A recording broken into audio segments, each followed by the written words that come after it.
반갑습니다. 파이널 체크포인트의 최재구입니다. 수능 시험이 일주일 연기가 되었습니다. 오히려 선생님은 어떻게 하지?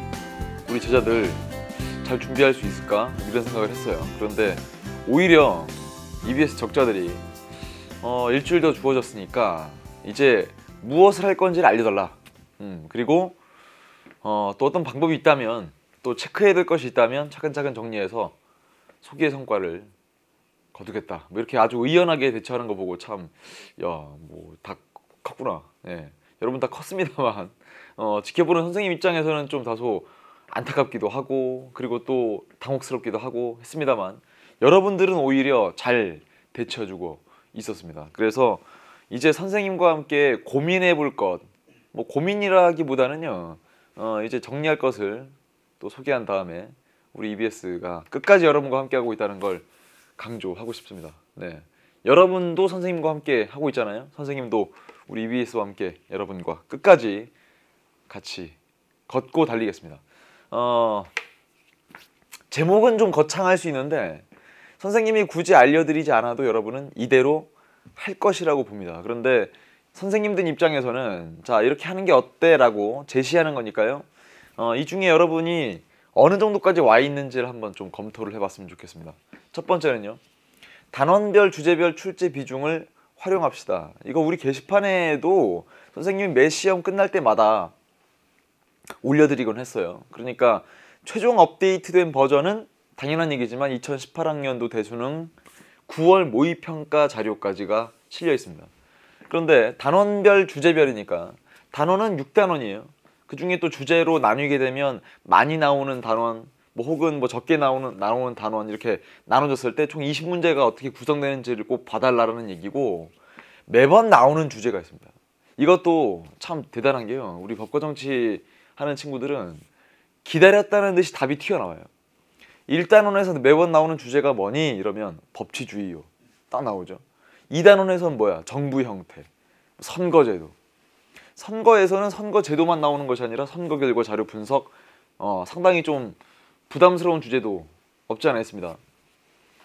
3단원 가면요, 뭐 상당히 전형적이죠. 3단원 가면 헌법의 기본 원리가 나올 때도 있고, 뭐 혹은 기본권은 뭐 매번 나오고, 통치기구에서도 헌법재판소는 꼬박꼬박 출제가 됩니다. 그래서 이렇게 매번 나오는 주제가 있고, 순환 출제되는 주제다. 이건 또 무슨 말이냐? 1단원에서는 어떨 때는 사회계약서를 냈다가, 또 어떨 때는 민주정치 발전의 역사를 냈다가, 또 어떨 때는 정치의 의미를 냈다가, 또 어떨 때는 또 민주정치 유형을 냈다가, 뭐 이런 식이잖아요. 그러면 이렇게 봅니다. 매번 나오는 주제는 또 나올 거니까 그냥 당연히 준비를 하는 거고, 순환 출제되는 주제는요, 이건 무슨 뭐 꼼수 이런 게 아니에요. 그게 아니라 우리가 데이터에 입각해서 오히려 6월과 9월에 나왔던 주제를 피해 보세요. 피해서 6월과 9월에 나온 주제를 공부 안 한다는 게 아니라 우선순위에서 일단 뒤로 밀어보고 안 나온 주제를 한번 찾아보세요. 그러면 그렇구나, 내가 이걸 준비를 했어야 되는 거구나 싶은 것들이 몇 가지가 보이기 시작합니다. 그리고 어디까지 준비할 것인가, 자, 이것도 한번 보시면 어디까지 준비할 거냐, 아니 출제하시는 분들이 어디까지 낼 거냐, 이걸 우리가 어떻게 압니까? 범위라는 게 정해져 있지 않습니까? 범위가 정해져 있다면 교과서를 기반으로 해서, 그리고 또 기출문제에 대한 정리, 그리고 우리가 이제까지 봐왔던 수능 특강과 수능 완성, 거기까지만 정리하면 되는데, 이제 말은 거기까지만이라고 하니까 뭐 얼마 양이 안 되는 것처럼 들리지만, 이제 남은 시간이 얼마 없는데도, 남은 시간이 얼마 없는 상황에서 어디까지 준비할 것인가라고 한다면 이젠 줄여야 돼요. 더 이상 욕심낼 게 아니라 이제 줄이면서 시험장에 들어갈 단 몇 장에 그냥 딱 참고 자료 정도만 여러분이 갖고 들어가면 되지 않을까. 내 머릿속에 무엇이 들어가 있고 어떤 게 안 돼 있는지를 정리할 때 선생님은 이렇게 좀 부르잖아요. 개념의 폴더를 정리한다. 개념 폴더를 정리한다는 건 이런 겁니다. 법과 정치를 클릭을 해요. 그러면 일단 대단원 6개의 폴더가 나오겠죠. 그 다음에 1단원의 제목이 또 나옵니다. 민주정치와 법 이렇게 나옵니다. 또 클릭을 하면 또 그 안에 또 중단원 뭐 4개 들어가 있고, 뭐 중단원은 교과서마다 좀 숫자가 달라질 수 있습니다만 어쨌거나 일단 여러분 머릿속에 정리되어 있는 폴더를 한번 다시 한번 봐달라는 얘기입니다. 근데 숨긴 폴더 돼 있는 경우도 있어요. 분명 있는데 안 보여요. 또는 폴더를 클릭했는데 예를 들어 4개의 중단원이 들어가 있어야 될 폴더에 뭐 한 2개밖에 없다든지, 뭐 아니면 남들은 그 중에 개념이 한 10개 들어가 있는 거 여러분들은 2~3개만 들어가 있다든지 이럴 수 있거든요. 그러니까 이게 마인드맵이라고 하는 게 뭐 거창해 보일 것도 아니고, 오히려 여러분들은 초등학교, 중학교, 고등학교 쭉 오면서 마인드맵이란 말을 선생님 입이 아니라고 해도 여러분들 많이 들어봤을 겁니다. 마인드맵은 그냥 이게 법과 정치면 뭐 대단원이 6개가 있다. 대단원 6개가 있다. 그러면 또 이 대단원 안에 또 뭐 1단원에 4개가 있다. 뭐 이런 식으로 쭉 벌려 나가는 것 아니겠습니까? 해서 마인드맵을 만들어 보면서 이건 어떻게 하는 거냐면, 누군가가 만들어 준 것을 여러분이 참고한다기보다는 남은 기간 동안은 여러분이 한 번만 좀 시간을 잡고 벌려 보세요. 벌리고 나서 그리고 뭐 선생님 교재 혹은 뭐 교과서 무엇이든 좋습니다. 본 다음에 뭐가 비어 있는지, 어디까지 내가 돼 있는지를 검토해 달라, 이런 얘기죠. 세 번째, 선생님 저 계속 딴 생각이 나요, 이런 친구들이 있어요. 계속 딴 생각이 나요. 왜 나한테만 이러는 거냐? 아니죠, 여러분한테만 그러는 게 아니죠. 수능 시험이 연기된 건 여러분한테만 그러는 게 아닙니다. 그런데 참 그런 얘기가 들릴 정도로 여러분 그 딱 나이는 참 많은 일들을 겪어왔어요. 왜 우리한테만 이래? 그런 생각이 중요한 게 아니라 모두에게 다 일주일이라는 시간이 더 주어진 거란 말이죠. 근데 선생님은 이렇게 말씀드리고 싶습니다. 모두에게 주어진 일주일이지만 모두가 똑같은 성과를 내는 거 아닙니다. 일주일이 추가로 주어져 있다 그러면 일주일을 잘 활용하면 여러분은 이제 법과정치 50점 만점이라고 한다면 50점에서 2, 3점 혹은 뭐 4, 5점, 5, 6점 충분히 올릴 수 있는 그런 기회가 되거든요. 그런데 계속해서 다른 생각이 나요. 내가 어떡하지? 심지어 책을 버린 친구들도 있어요. 책을 딱 다 정리한 다음에 이제 난 더 이상 볼 게 없다 해서 딱 준비하고 나서 책을 다 버려버린 친구들, 후배 줘버린 친구들, 민망합니다. 후배한테 줬는데 야 좀 일주일만 좀 더 볼까? 그래도 되죠, 당연히. 그런데 중요한 건 이렇게 다른 생각이 날 때쯤 뭐가 중요하냐? 몰입이 필요한데요, 몰입. 아무리 몰입하고 집중하라 하더라도 그게 쉽지가 않거든요. 그런데 선생님이 해봤던 방법이에요. 아예 그냥 6월, 9월 모의평가 문제를 다시 보는 김에 해설을 직접 달아본다. 직접 그냥 놓고 이건 이거야, 저건 저거야 라고 말로 해서 넘어가지 말고 정말 써보세요. 써보시면 그 시간에 자기가 어디까지 준비가 돼 있고 무엇을 알고 무엇을 모르고 있는지를 정확하게 여러분들이 캐치해낼 수 있습니다. 해설을 직접 달아보면 이건 무슨 뭐 시간 때우기 이런 얘기가 아니라 몰입해서 다른 생각이 나지 않게 한 상태에서 쭉 무언가에 아주 집중할 수 있도록 하는 좋은 시간이 될 거라 봅니다. 그리고 나면 우리 EBS 홈페이지에 와서 해설과 직접 또 비교해 보시면서 여러분이 또 이게 좀 비어 있구나 하는 것들은 또 앞에 있는 것들, 벌려놓은 것들, 이제까지 해왔던 것들과 비교해서 채워둘 수 있지 않습니까? 자, 다음은요, 연기규제 정리. 이거 어떻게 합니까? 선생님 2권의 연기규제를 다 정리할 시간이 없어요, 이런 친구들은요, 수능 특강 서머리 강좌가 있어요. 이 강좌를 다 볼 시간이 없다 그러면 자료실에 가서 수능 특강 서머리 자료실에 가서 수능 특강 모의고사가 있어요. 마지막 2연계 최종 점검 이쪽 가면요, 또 수능 완성 모의고사가 있습니다. 그 모의고사를 내려받게 해서 그 다음에 출력을 한 뒤에 풀어보면서 내가 풀어봤던 문제인데 이것도 안 되지? 찾아보기도 하고. 그게 중요한 거죠. 다시 한번, 이 문제만 풀고 끝 이런 뜻이 아니고요, 그 문제를 풀어보면서 내가 왜 풀어봤던 건데 또 틀릴까, 항상 그래요.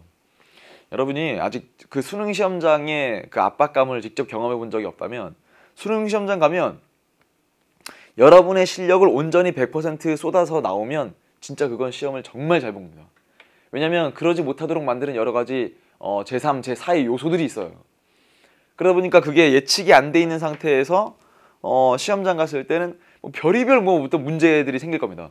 낯선 사람들과 낯선 장소에서 그 다음에 또 그 난방도 좀 과하게 되는 곳이 있다면 이게 막 여러 가지 신경 쓸 것들이 많거든요.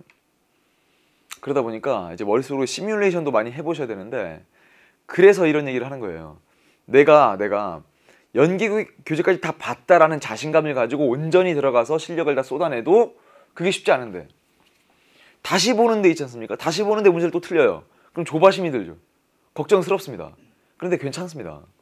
얼마나 좋아요. 다시 풀었는데 또 틀렸다 그러면 그걸 또 찾아볼 수 있는 기회가 되지 않을까. 찾아볼 수 있는 기회. 그래서 그 찾아볼 수 있는 기회라고 하는 것은 어떤 소스가 있어야 되거든요. 내가 이쪽이 약한가? 그냥 머릿속으로 나는 부동산 파트가 약한 건 아닌가? 누구나 그런 생각할 수 있어요. 그런데 문제를 틀려본다면 그 문제를 틀렸을 때 그 부분을 찾아볼 수 있는 기회가 되지 않을까 해서 수능 특강 써머리, 이건 강좌 이름이죠. 이 연계 최종 점검 강좌를 활용해서 자료실에서 내려받게 한 뒤에 문제를 풀고, 그 다음에 또 풀고 나서 비어있는 부분 확인을 한다. 자, 이건 정말 진심을 담아서 이야기합니다. 실전 모의고사에 집착하지 않는다. 실전 모의고사 풀면 좋죠. 풀면 좋긴 한데 실전 모의고사가 도움된다는 거 이런 거죠. 교육과정에 정확하게 맞게, 단원별 출제 비중도 정확하게 잘 맞춰서, 그리고 또 이게 문장 하나하나마다가 맞는지 틀리는지가 명확한 시험지를 여러분들이 구하셔야 됩니다. 그래서 그런 시험지를 구하면 당연히 평가원 시험지죠. 혹은 대수능 치러졌던 이제까지 시험지죠. 그걸 다 풀었다. 그러면 아까 이야기했던 또 명확한 문제, 명확한 교육과정에 맞는 그 문제들로 구성된 모의고사를 또 찾아서 풀어요. 이거 다 풀고 나서도 정말 시간이 남는다. 그러면 그때 가서 이제 다른 기관에서 출제가 된 어떤 모의고사 문제지를 구할 수 있거든요. 그런데 법과정치는 그런 모의고사를 구하기가 쉽지가 않아요. 여러분들이 조그만 발품을 팔아보면 시중에 나와 있는 모의고사가 한 몇 개 정도로 요약이 되거든요. 그런데 그 문제를 풀지 말라는 게 아니에요. 오해하지 마시고. 그것에만 혈안이 돼서, 혹은 그것을 다 푸니까 이제 다 끝났다라는 생각이 들어서 더 이상 안 하는 경우가 있거든요. 근데 이쪽은 우선순위에서 한참은 뒤에 밀립니다. 우리에게 주어진 건 교과서를 기반으로 하여 기출문제도 풀고 연기 교재, 이걸 이제까지 형태를 바꾸어서 이제까지 계속 연습해왔던 것 뿐이거든요. 선생님이 개념위에서 풀어나갔던 내용들, 당연한 얘기죠. 교과서에 기반을 두고 기출문제를 풀 수 있도록 하는 아이디어를, 그리고 기출문제가 변형되어서 혹은 기출문제가 응용되어서 출제가 될 수 있다고 하는 것도 전부 다 풀 수 있도록 하는 원리 원칙을 배워왔던 건데, 교육과정을 벗어나는 문제. 그럼 여러분들이 이런 생각합니다. 나 이거 준비 안 했는데 이거 해야 되나? 그건 안 해도 되는 거잖아요. 그거 안 해도 되는 건데, 오히려 그 오랫동안 그 수험생들을 지켜봐온 입장에서 여러분이 이런 실전 모의고사를 판단하는 기준이 있어요. 어려우면 좋은 줄 알아요. 여러분, 어려운 것과 중요한 건 성격이 달라요. 다시 한번, 어려운 것과 중요한 건 성격이 다릅니다. 어렵다고 중요한 게 아니고요, 쉽다고 안 중요한 거 아니에요. 여러분, 시험장 들어가기 전에 꼭 봐야 되는 건 중요한 거죠. 근데 그게 꼭 반드시 어려워야 되는 건 아닙니다. 그리고 어려운 것도 이유가 있어요. 여러분 수준이 이렇게 있으면 위에 단계를 살짝 건들면 아주 좋은 문제가 되는데, 아니 교육과정을 벗어나는 문제, 이젠 출제할 수 있는 포인트가 아닌 것들을 건들면 확 어렵게 느끼죠. 그러니까 누군가는 야, 이 문제 잘 냈는데 내가 이렇게 어렵게 풀어야 되다니? 그게 아니라 그거는 중요하지도 않고 별로 풀만한 문제도 아닌 거예요. 그러니까 이쪽은 풀지 말라는 게 아니라요, 이쪽은 위에 것들 다 되고 나서 그 다음에 해달라, 이런 얘기입니다. 대처하는 우리의 자세 6번, 마지막이 교과서를 정독한다, 이겁니다. 법과정치 교과서가 찾아보세요. 3종이에요 3종. 근데 3종 교과서를 다 봐야 되느냐? 그러지 않죠. 3종 교과서를 다 볼 수 있었다면 얼마나 좋아요. 그리고 그게 가능하기도 했고 좋은 방법이었다면 선생님이 이걸 지금 여기서 소개하겠습니까? 개념 강의할 때부터 교과서 구에다가 꼭 3종 교과서를 다 읽어봐라 이렇게 했겠죠. 그게 아니라 3종 교과서에 있는 내용들을 전부 다 녹여낸 교재들을 여러분들이 많이 봤어요. 그래서 이거 6번은 왜 말씀드리는 거냐면, 기출문제까지 풀고 완성된 이 시점에서 그때의 교과서를 보게 되면 여러분은 이 말이 딱 맞을 겁니다. 약간 소름 돋을 겁니다. 야, 내가 그전까지 안 봤던 혹은 뭐 그전까지 그렇게 중요하게 생각하지 않았던 이 교과서에 이렇게 많은 이야기들이 적혀 있었구나. 이렇게 많은 이야기들이 적혀 있었구나. 교과서를 정독하면서 마지막 정리하는 것도 좋습니다. 그런데 이제 여러분이 이 얘기를 듣고 선생님 저 어떻게 해요? 교과서 없는데. 선생님 저희 학교는 법과정치를 아예 다루지 않았었습니다. 그래서 그냥 선생님 교재와 수능 특강, 수능 완성 교재만 보고 준비했는데 어디서 교과서를 구해요? 잘 들으세요. 교과서를 반드시 구해서 읽어야 한다라는 뜻이 아니니까. 그러니까 6번까지 와 있겠죠. 이게 마지막 조언이에요. 마지막 조언. 무슨 말이냐면 교과서가 있었음에도 불구하고 한 번도 보지 않았는데도 남은 기간 동안에 도대체 내가 뭘 해야 될지를 모르겠다는 친구들이라면 교과서를 꺼내보는 게 어떤가 라는 이야기를 하는 겁니다. 안 본 친구들 어디 가서 막 구하려고 막 뭐 심지어는 뭐 중고 거래까지 해가면서 배송은 언제 되나요? 설마 뭐 중고 거래하는데 뭐 가격 뭐 협상하는 이거 시간 들일 게 아니에요. 그게 아니라 있는데 안 봤던 친구들은 보는 게 어떤가 라는 얘기입니다. 자, 조언의 마지막은 이렇습니다. 아까 했던 얘기 또 할게요. 조언의 마지막은 이겁니다. 누구에게나 주어진 시간 모두가 똑같은 결과가 나오지 않는다는 거. 만약에 일주일이 주어져 있는데 일주일 동안 똑같은 시간만큼 법과정치를 해서 똑같은 결과가 나온다 그러면 이제까지 우리가 해왔던 시간은 과연 뭐가 되겠습니까? 그게 아니죠. 그래서 선생님은 현장에서도 혹은 온라인에서 제자들이 마지막에 이제 시험장 딱 들어가기 전에 아주 진부하지만 선생님은 진리라고 믿고 있는 그 말을 항상 하곤 합니다. 진인사대천명. 진인사대천명. 들으니까 당장 또 뭐야? 다 하는 이야기를 하시네. 다 하는 이야기지만 다 하는 이야기고 다 아는 이야기지만 선생님은 참 그래요. 거의 뭐 그냥 여러분에게만 쓰는 얘기가 아니고 선생님이 선생님한테도 계속 그렇게 이야기를 합니다. 사람이 할 걸 다 하고 그리고 하늘의 뜻을 기다리는 것 아닙니까? 우린 이제까지 수험생으로서 준비할 것들을 다 했어요. 일주일이 더 주어져 있다고 해서 뭔가 더 큰일이 벌어지진 않지만 반대로 할 걸 다 하고 정리를 다 해놨는데 일주일 남은 기간 동안 흐트러지면 준비됐던 게 흐트러지는 건 순식간입니다. 그래서 이런 것도 준비를 하는 거예요. 자, 이젠 마지막으로 준비할 개념이 무엇인가를 소개를 해드릴 겁니다. 개념이 무엇인가를 소개해드릴 건데 개념을 알고 있는 여러분들이 아니 나는 이걸 아는데 남들도 다 알고 내가 이걸 모르는 것도 남들이 다 알지 않을까 그런 것 때문에 흔들릴까 봐 이것도 준비를 해봤습니다. 여러분 시험장 들어가면요 여러분이 모르는 건 남들도 몰라요. 배짱이 필요해요. 배짱이 필요하다는 건 어떤 뜻이냐면 이런 거죠. 내가 준비한 게 예를 들어 100인데 100을 온전히 쏟고 나와도 만점이 안 되는 경우가 있을 겁니다. 누군가는. 그런데 괜히 다른 친구들 생각하는 거예요. 나는 여기까지밖에 안 됐는데 다른 친구들은 막 뭐 더 한 거 아닐까? 그러다 보니까 온전히 그 100의 실력을 다 발휘하지 못하고 한 70 정도만 어정쩡하게 발휘하고 나온다. 이게 가장 안타까운 겁니다. 시험장 가서는 이거 어디서 봤는데 그러다가 틀리는 거거든요. 시험장 가서는 자신 있게 풀었는데 채점하다가 바로 내가 왜 틀렸는지 알게 되거든요. 그게 실수한 거예요. 자 보세요. 실수했는지 안 했는지를 판단하는 선생님 나름의 합리적인 기준은 바로 뭐냐? 너 이거 왜 틀렸어? 저 실수했습니다. 이게 아니고 문제를 그냥 자신 있게 풀었는데 시험장에서 자신 있게 풀었는데 채점을 하자마자 바로 알아요. 바로 자기가 틀린 걸 압니다. 그냥 채점을 하자마자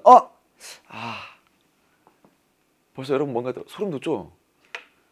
야 이거 나 이번 시험지는 거의 뭐 만점인데 와서 바로 그냥 틀립니다. 그런데 해설 강의 들을 필요도 없이 그냥 왜 내가 틀렸는지 아는 경우 이걸 실수의 기준이라고 선생님은 나름의 기준을 삼거든요. 그러지 않아야 합니다.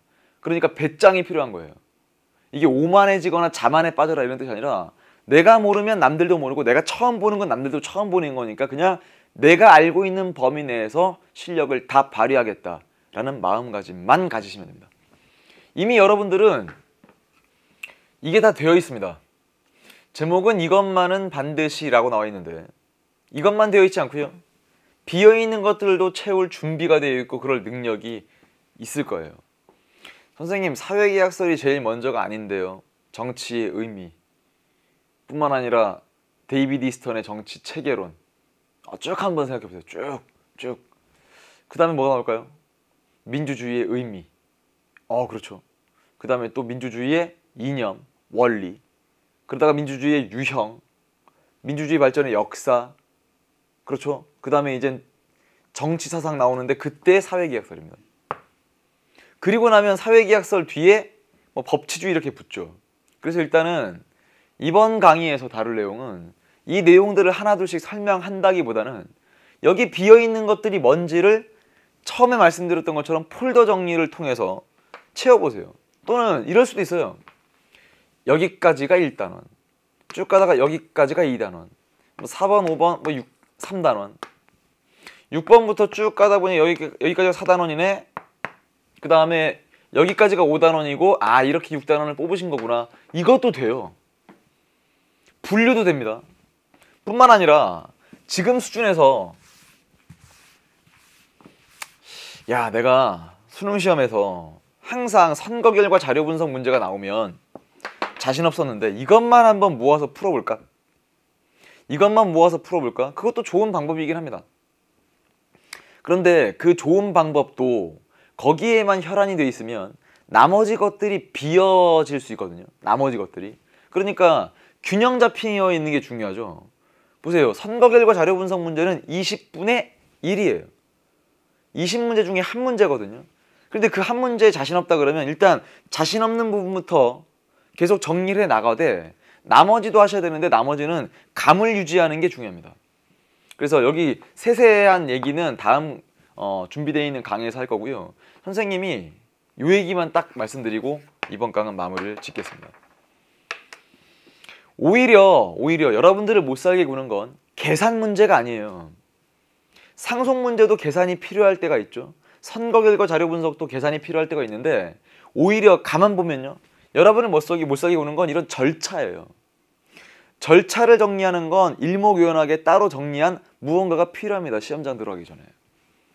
그리고 조문을 정리하라는 건 헌법 조문부터 시작해서 여러분들에게 익숙한 그런 조문들이 있을 텐데 그 조문을 암기하라는 게 아니고요. 그거 어떻게 암기합니까, 여러분?